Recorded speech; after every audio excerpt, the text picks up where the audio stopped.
Hai, kita sambung perbincangan. Sebelum ini kita telah pun menjawab soalan 18A dan kita telah pun menyentuh tekanan dalam kawasan vakum adalah kosong. Okay, so the pressure for a vacuum region is 0. Why 0? Why there is no pressure? Because in vacuum there is no particles. No particles, then there will be no collision. No collision, then of course there will be no pressure. So that answered the next questions. What is the pressure in the vacuum region? So the answer would be 0. Okay, pressure is 0. Why? There is no particles. Okay, so no particles, thus there will be no collision.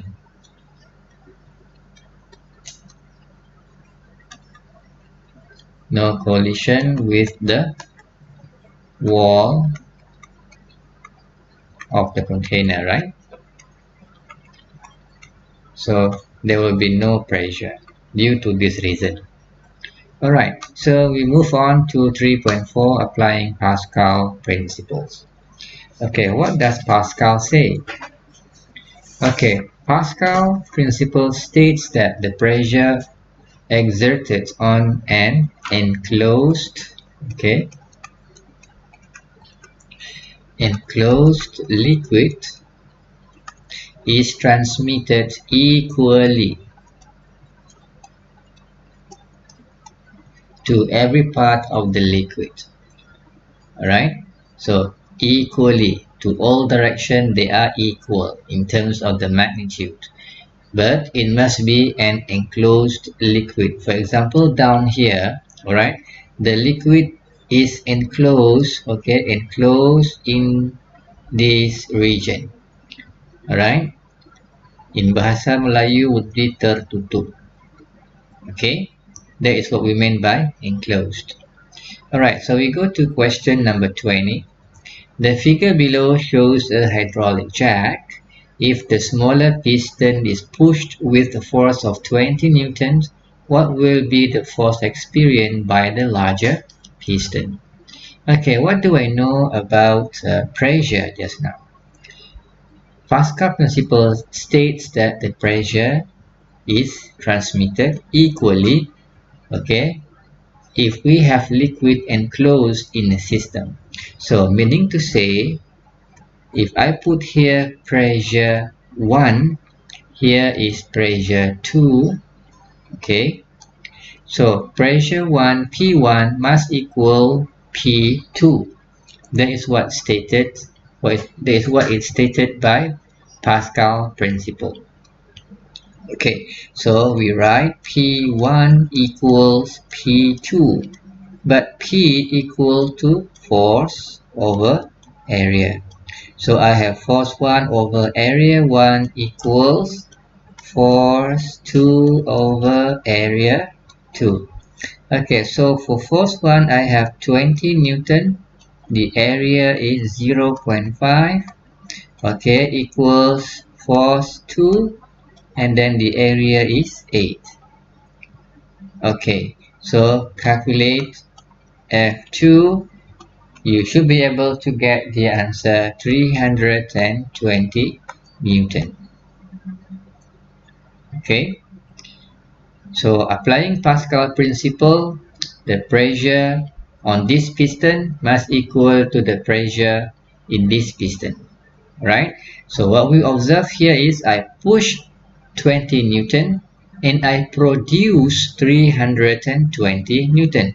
Hence we call this other term for hydraulic jack or this hydraulic system is a force multiplier. Because it multiplied the force from 20 to become 320 Newton. B. If the smaller piston is pushed 3 meter inward, what will the displacement of the larger piston be? Try to understand the merit of the question. Okay, push inward 3 meter. So when I push the piston in, so I am pushing an amount of water. Okay, so suppose that I displace a meter cube here. So what will be the volume displaced here?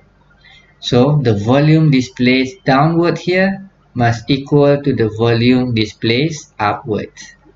Okay, well, they must be equal. It's common sense, right? So I can write here volume being pressed down, that will be in a piston, this smaller piston must equal to the volume of the water displaced upward in the larger piston. Okay, how can I find volume? I have area. Okay, so area multiplied by the height, right? That will give you the volume, correct? Volume equal to area multiplied by the height.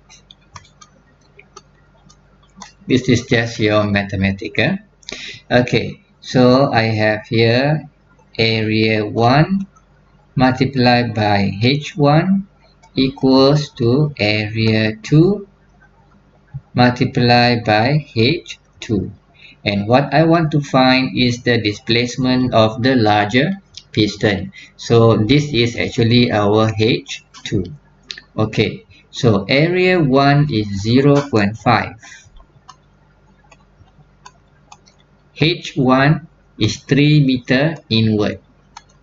So equals A2 is 8 multiplied by H2.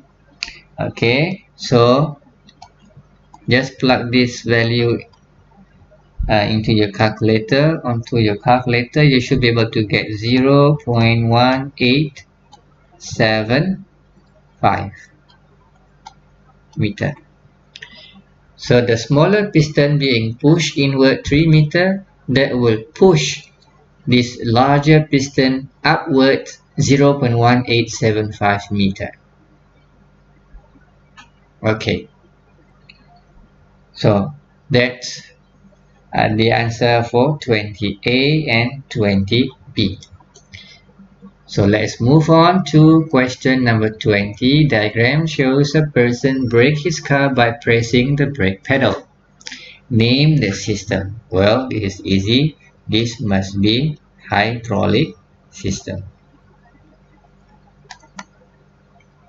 Okay, the brake will not function well if there is some air bubbles. Okay, if there are some air bubbles in the brake oil, explain. So what happens if I have air bubbles? So the pressure produced, okay, that you have produced by pressing this pedal, by right, it will be distributed throughout this system.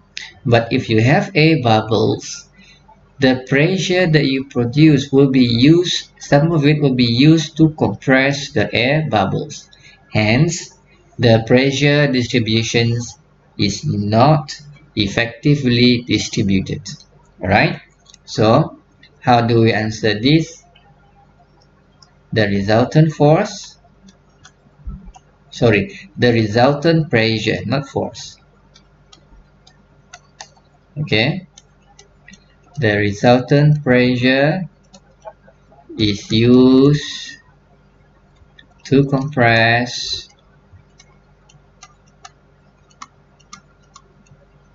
the air bubbles.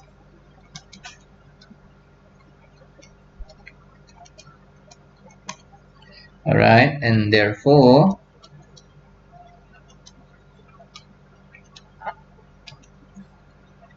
pressure distribution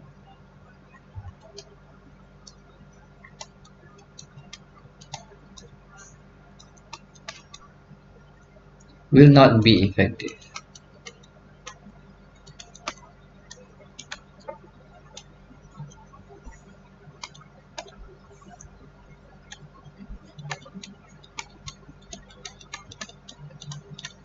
Okay, So that will happen if you have air bubbles in the brake system. Okay, we move on to 3.5, applying Archimedes principle. Okay, Archimedes principle states that if an object is partially or fully immersed in a fluid, it experiences a buoyant force. Okay, sorry for the wrong spelling. This is supposed to be a T. Okay, equals to the weight of the fluid displaced, right? So buoyant force equal to the weight of the fluid displaced. Okay, so that will give you the buoyant force according to Archimedes principle. For a free floating object, the buoyant force is equal to the also the weight of the object. Okay, suppose here is the surface of the water and you have a boat floating. All right, the boat, it has weight going down. At the same time, there is a buoyant force going up. So this buoyant force must equal to the weight of the boat. Otherwise, okay, the boat will be sinking. If buoyant force is too high, then the boat will be going up. Alright, so we go to question number 23. Diagram shows a spring balance supporting a metal block K in three situations. Okay, in the air, the spring balance read 10 Newton. When I immerse the object a bit into the water, the spring balance read 8 Newton. When the object is totally immersed in water, the spring balance reads 7 Newton. Okay, so from here to here, I lost 2 Newton. What happened to this 2 Newton? Where does it go? Okay, so this must have something to do with the buoyant force. All right, so the buoyant force here, it must be 2 Newton. Okay, 2 plus 8 equals 10. So what is the buoyant force here? Alright, so the buoyant force here, it must be 3 Newton. 3 plus 7 equals 10. Okay, now compare the reading of the spring balance in diagram A and diagram B. Okay, A and also B. Compare the reading of the spring balance. Alright, so remember how to answer this question. You must mention the quantity. Okay, the quantity to be compared would be the readings. Okay, the readings of the spring balance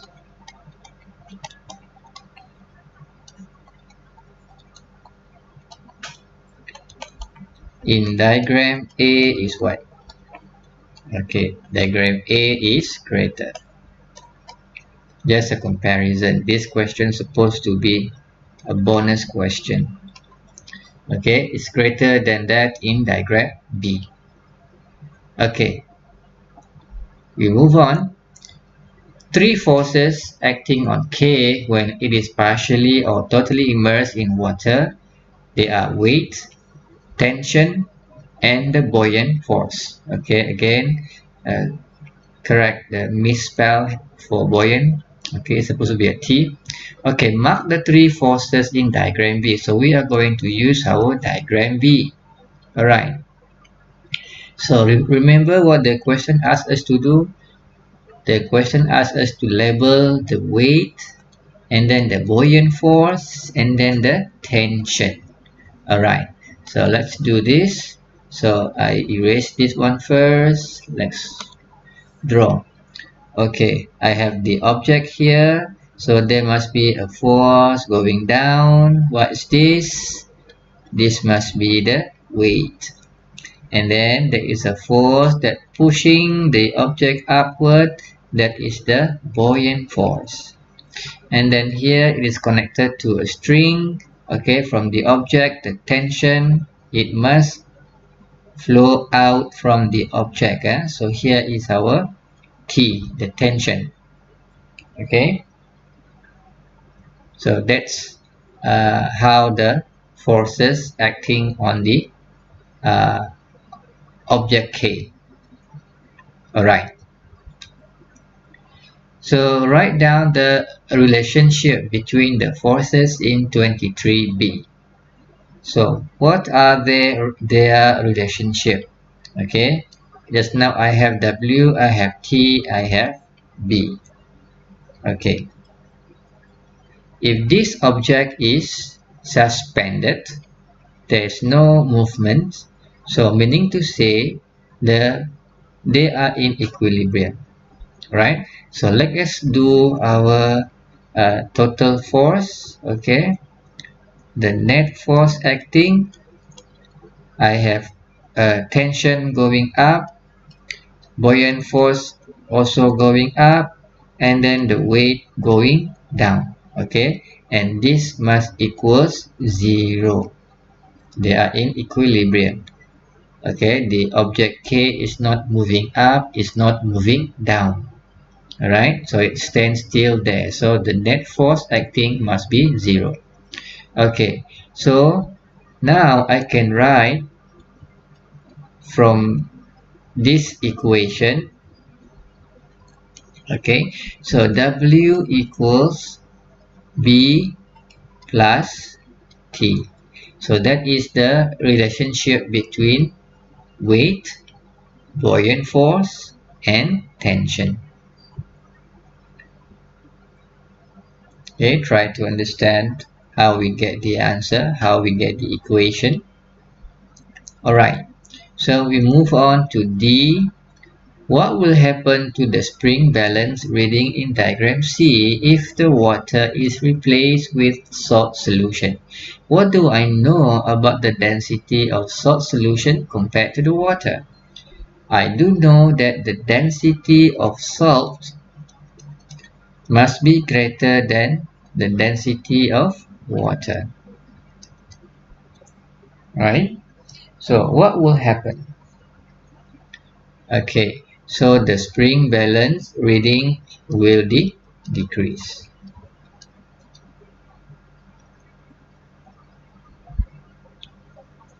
Okay,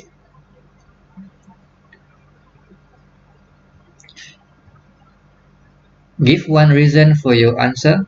Why do you say that the spring balance reading in diagram C will decrease if we are using a denser solution, a solution with a higher density? Okay, why? Because buoyant force increases, okay, as the density of the liquid increases. That's the reason. Okay, you try to recall, okay, recall that buoyant force equal to the weight of liquid displaced.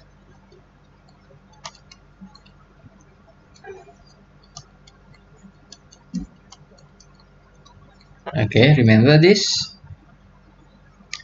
And then from our density equal to mass over volume. Alright, so mass equal to rho V. So W equal to mg, right? So m equals to rho V multiplied by g. So can you see that if my density increases, so my buoyant force increases. So there will be more upward force acting on K. So that's why the spring balance reading in diagram C will decrease if you are to use a denser solution.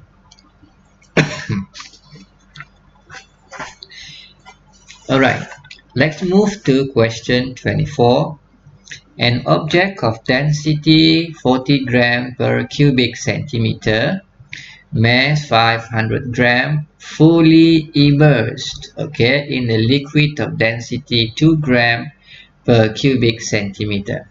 Okay, so calculate the volume of liquid displaced. Okay, try to understand first the question. The object is fully immersed.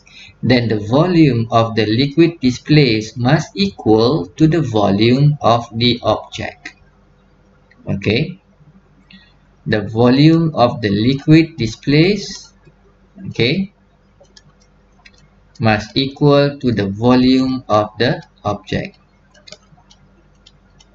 Why? Because it is fully immersed. Now, how am I going to get the volume of the object? Well, you are given the density, you are given the mass of the object. So, density equal to mass over volume. Okay, so the density is 40 gram per cubic centimeter, and then the mass is 500 gram over V, right? So V equals 500 gram divided by 40 gram per cubic centimeter. Okay, so you solve that. You should be able to get the answer 12.5 centimeter cube. So the volume of liquid displaced is 12.5 cubic centimeter. Okay, now what about the mass of the liquid displaced? Well, again from density equal to mass over volume. We are now talking about the liquid, the mass of the liquid. So this density is the density of the liquid, right? So here is 2 equal to mass divided by volume. So what is the volume of the liquid displaced? Well, we have found it out up here just now, it to be 12.5. So the mass is 25 gram. Okay, can you follow that? Alright, now again, please correct the wrong spelling for buoyant. Okay, so next question. Calculate the buoyant force experienced by the object. Okay, remember we have mentioned that the buoyant force equal to the weight of fluid being displaced, right? Okay, so weight equals mg. What is the mass of the liquid displaced? This one we can get it from this question just now. Okay, except that we don't use gram, we have to convert this to kilogram. So this is equivalent to 0.025 kilogram. Divide by 1000, you will get 0.025 kilogram.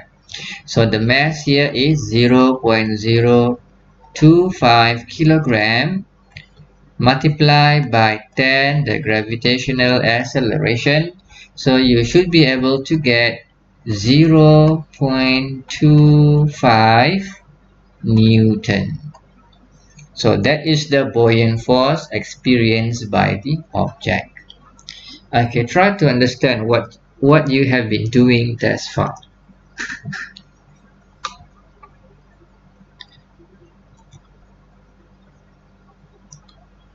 Okay, let's move to the next question. Now we have a submarine. Okay, we know that a submarine, it can submerge, it can emerge. Okay, so it can sail on the surface or under the sea. So explain how a submarine on the surface can submerge. How can it sink? Alright, so what does a submarine has? A submarine has what we call as ballast tank.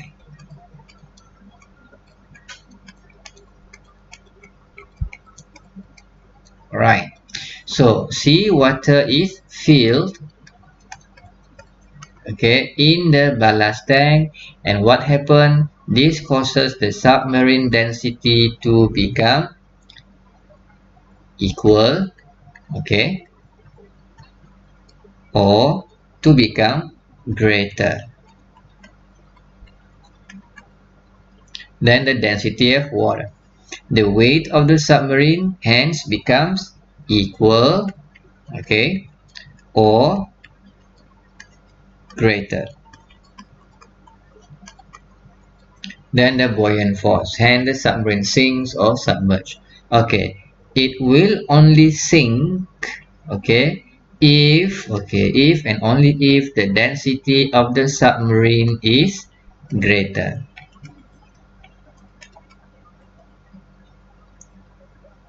Okay, but if the density is equal to the density of water, the weight of the submarine is equal to the buoyant force, so the submarine is not going up, it's not going down, it's just going horizontally at a constant depth, right? Do you get me? Do you follow me? Okay, good. All right, so let's move on to question number 26. So diagram A and B show two different situations of boat with the same load in different water. Diagram A I have in the sea, diagram B I have in the river. What do I know about the sea and the river water? Okay, so the density in the sea, that will be greater. The density of the water in the river is lesser compared to the density of the water in the sea or the sea water. Alright, so A, the boat sinks more in river than in the sea. The density of sea water is greater. Okay, the weight of the boat and its load is the same when it is in the sea and in the river. The mass is the same. Huh? The boat floats because it is being balanced up by the buoyant force. B-U-O-Y-A-N-T. Okay, buoyant force. The buoyant force is equal to the weight of water displaced. Okay, we have discussed this earlier on. So there's nothing new here. Alright, and then more water will be displaced when the density of water is lower. The boat sinks more when the density of the water is lower. Alright. Okay, we have discussed this before. So now let's move to 3.6, understanding Bernoulli principle. What is stated in Bernoulli principle? It states that the pressure exerted by a fluid decreases as its velocity increases. Okay, so if V increases, then my pressure will decrease. If you look at here, okay, in this system the water is not moving, therefore the velocity are all the same. All right, so the velocity same. Since the velocity are all the same, then the pressure must be the same as well. Since the pressure are all equal, are all the same, then the height of this water column must be equal. But what happened here? Water flows from this side and flows out from this side. Okay, so what happened? The velocity of water here is lower. At the end here, the velocity is higher. Okay, so Here the velocity of the water is lower, hence the pressure is higher. This is what stated by the Bernoulli's principle. V low, P high. Here I have V high, then the pressure must be low. Okay, so P high, the column goes up higher. P low, okay, the P low, so the column of water is shorter. Right? So just label it by a slanted line and then we mark the level of the water in the column. What happened here? Here, okay, this is a narrow region. So meaning to say the velocity at this point here is the greatest.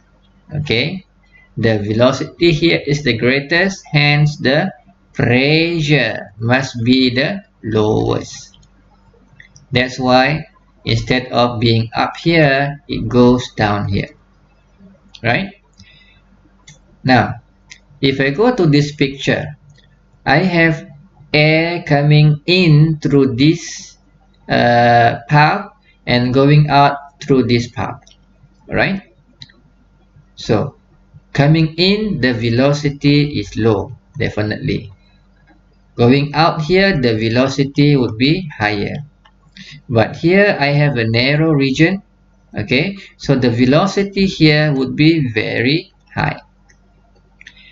So the velocity is high, then the pressure must be very low. Here, velocity is high, pressure low. At this point here, velocity is low, then the pressure must be high. Alright, simple. So this pressure must be high. Okay, so don't look at the water down here. We are talking about the flow of air up here. Alright, so the pressure is high. So I have a longer column of air. Right? And then here the pressure is very low. So I only have very short column of air. It's supposed to be a straight line like this. Okay, slanted straight line. But since here the pressure is the lowest, so the air will only be pushed the shortest. Okay, can you follow? Alright. Now, question number 28. Now we have an aerofoil.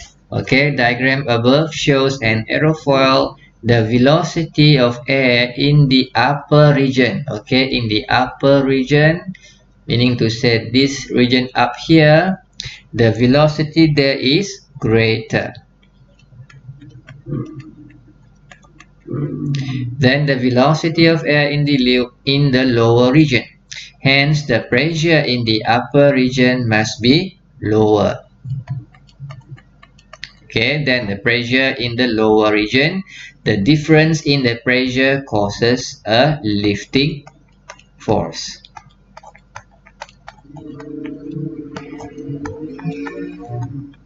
Okay, so let us repeat what we have mentioned just now. If you look at the flow of the air up here compared to the one that flowing underneath the aerofoil, right? The time taken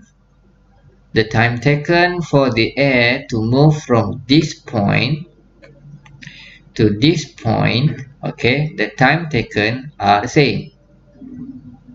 But the air that is flowing in the upper region, it cover more distance. However, down here it cover a shorter distance. Alright, so if I use my formula, velocity equal to displacement over time. The time is constant, right? Okay, so my displacement, as my displacement is higher, what happened to my velocity? The velocity would be higher. That's why up here I have a higher velocity of air. So if the velocity is high, then the pressure must be low.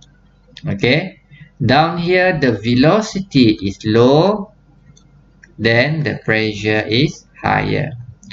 So we have a difference in terms of the pressure here. Okay, so that difference will make the aerofoil being lifted upward. Okay, it the difference in the pressure will cause a lifting force on the aerofoil. All right, so we see question number 29. Diagram below shows a piece of paper hanging from a retort stand. When air flows from the nozzle of an air pump, the paper changes its position as shown in diagram B. Here without air movement, here with air movement, what happened? The paper will be lifted up. All right. Compare the position of the paper in diagram A and diagram B, not 3B, diagram B. Just compare the position. So in diagram B, okay, in diagram B,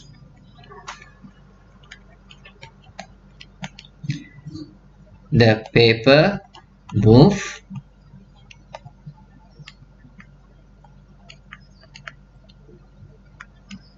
upward or being lifted up, right?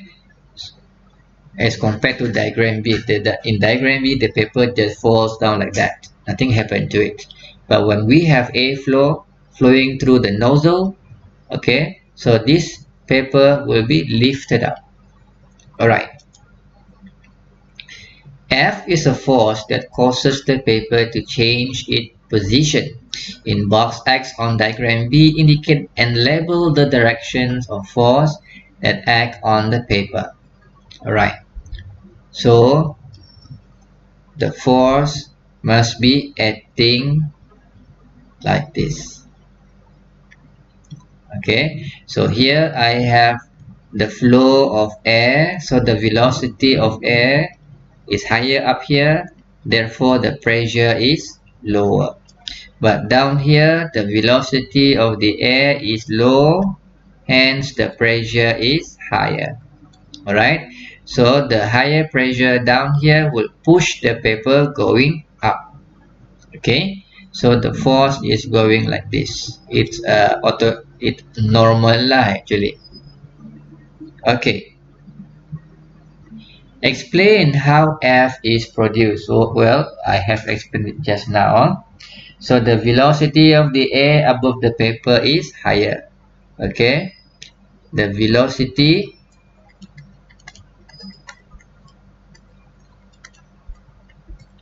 of air above the paper is higher.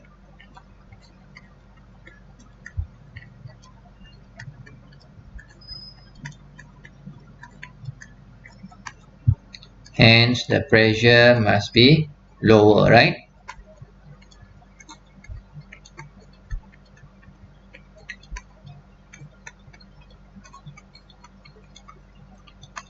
Okay, so this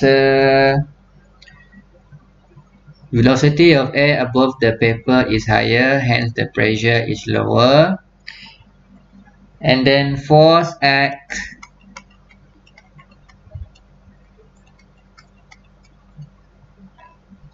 from higher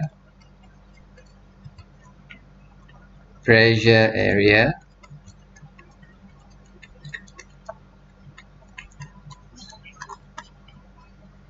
to lower pressure area.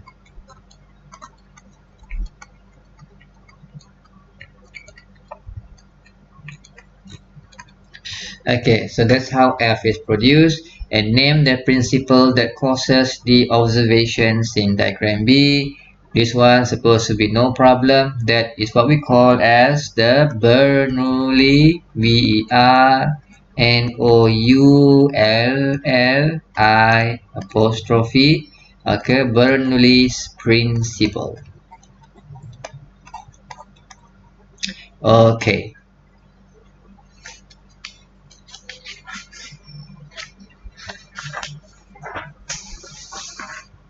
Let's move on to question number 30.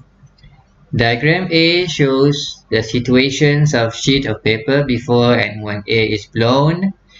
And then diagram B shows the situations of canopy before the lorry moves and when the lorry moves at high speed. Okay, so observe diagram A and diagram B.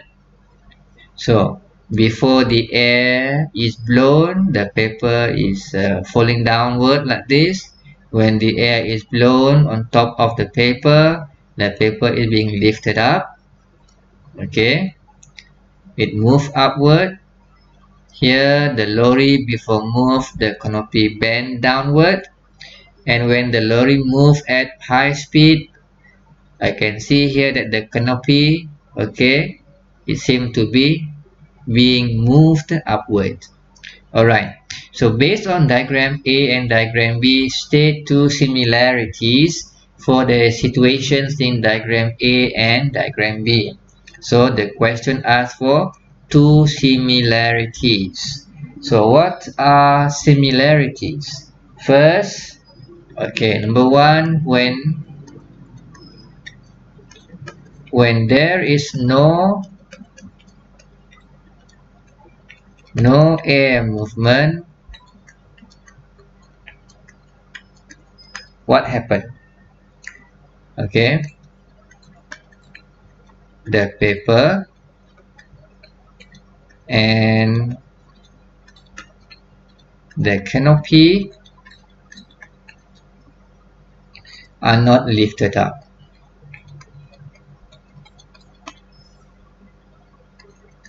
It doesn't move upward. So that is the first similarity. And then the second similarity is when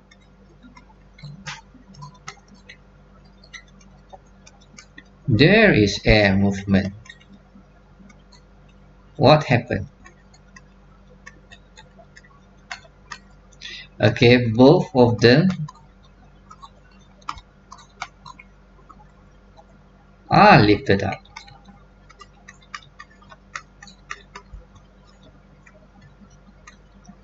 Right? So these two are similarities between diagram A and diagram B. Now, compare the speed of air above and below the paper when air is blown. Alright, so as for comparison, you must mention the quantity that you are comparing. So the speed, okay,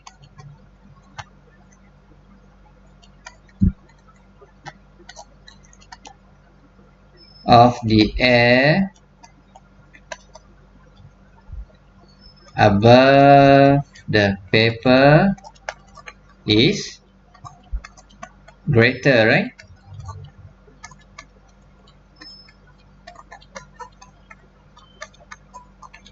Simple. Okay. The question asks us to compare the speed of the air above and below the paper when it is blown, when air is blown. So we just simply write the speed of the air above the paper is greater. Okay. If you want to add some more at the back here, is greater than the speed of air below the paper. Also can. Now, compare the air pressure above and below the paper when air is blown. Alright, so the quantity to be compared is the air pressure.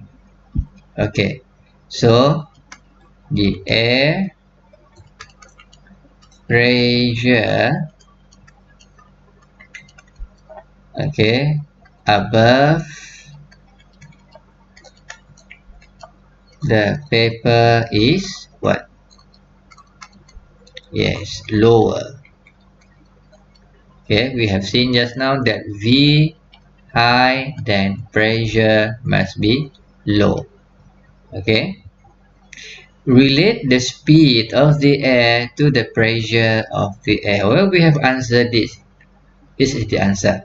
Okay, the higher, right? The higher the speed of air,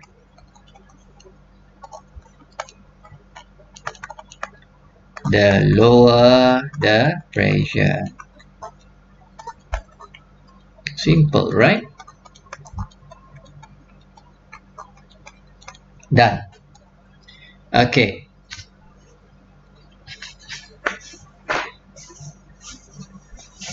So now let's move to question number 31.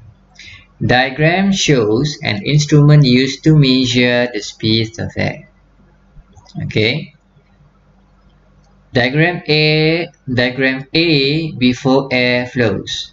Diagram B while air flows. Alright. So I can see here we have a narrow region. So I know here the velocity of the air must be very high. The pressure must be low. So compared to this point, the velocity of the air must be lower compared to the velocity of air flowing through P, right? We are comparing the velocity of the air that flow through P and through Q. Not only through, just passing by. So here the velocity is lower, therefore the pressure must be high. Okay, so the pressure here is lower, then the air will be push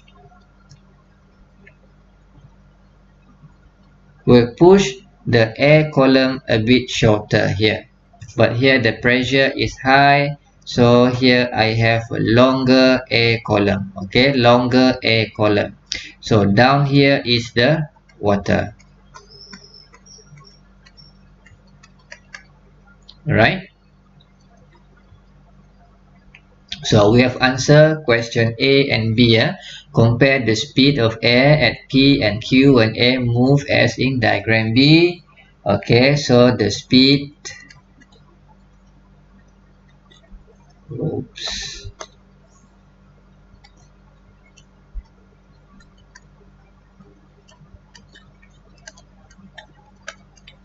the speed of air at P is greater or higher.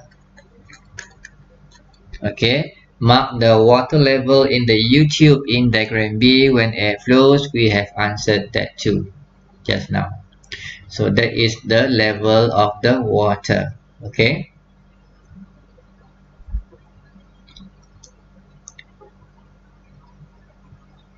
All right.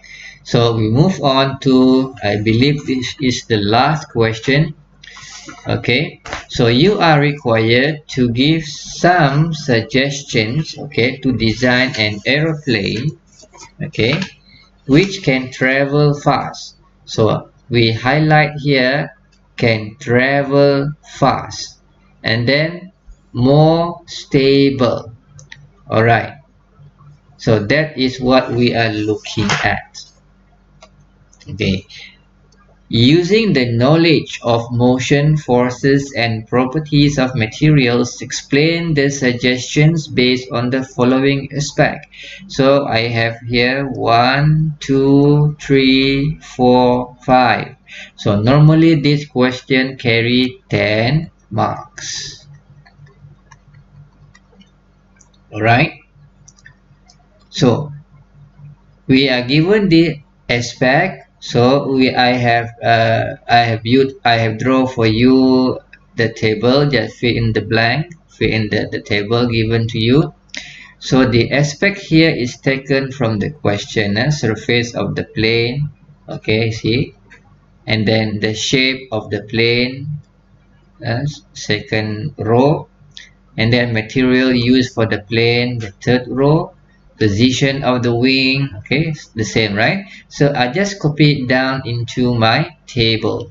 All right, now we try to answer what type of surface of the plane are we looking at. I want it to be smooth. Why? Reduce what? Reduce the air friction. Right?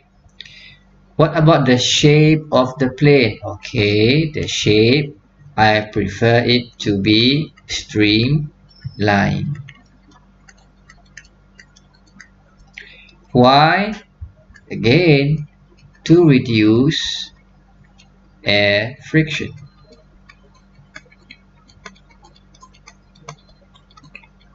Okay, remember what we are trying to have here is an aeroplane that can travel faster and it is more stable. So when you answer this question, you have to bear this in mind.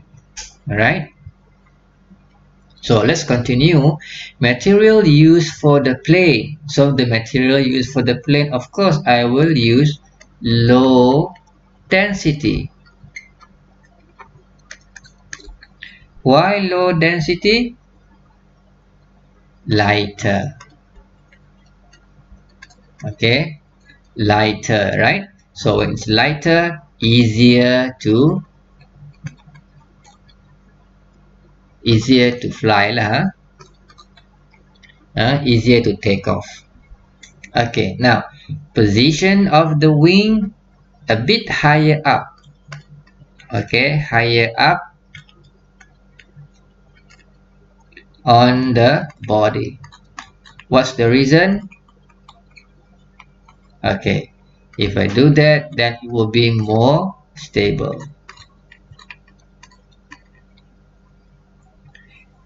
And what about the size of the wing? Well, the size of the wing, I want it to be big or wide. Why? To increase the uplift. Okay, there will be more force acting from below that will push the aeroplane going up. Alright, so that's how we answer this question. Okay, I hope you can follow our lesson, our revision for chapter 3, forces and pressure. We see you again next time.